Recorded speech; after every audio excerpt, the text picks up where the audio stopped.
Good evening.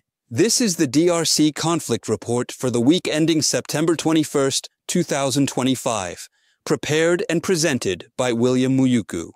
Fighting intensified across North Kivu and South Kivu.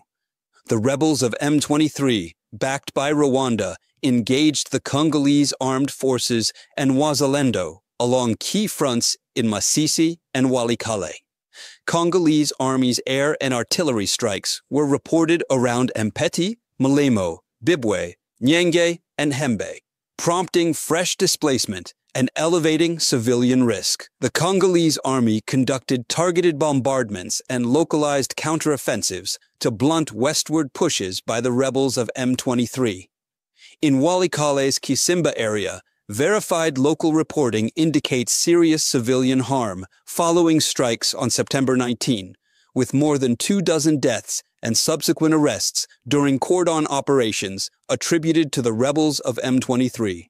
Humanitarian access is limited, displacement is rising, and relief actors warn that road insecurity is constraining medical referrals and supply routes.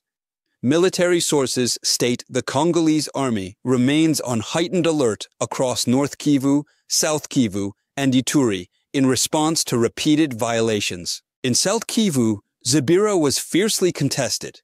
However, as of September 21st, Zibira is under Congolese control.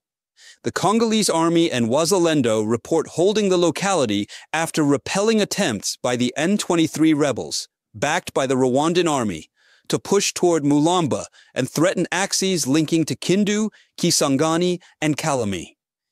Command sources cite enemy losses and disrupted logistics.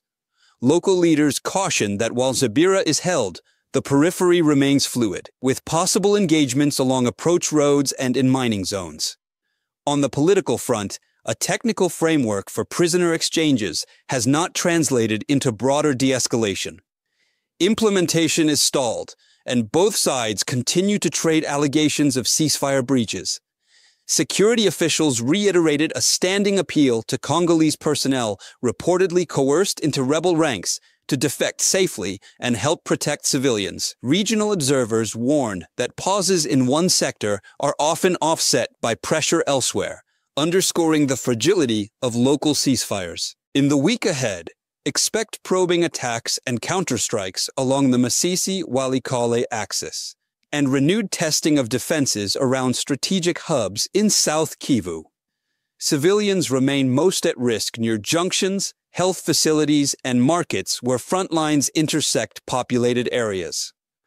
Authorities and humanitarian agencies urge restraint, safe corridors, and adherence to international humanitarian law by all armed actors.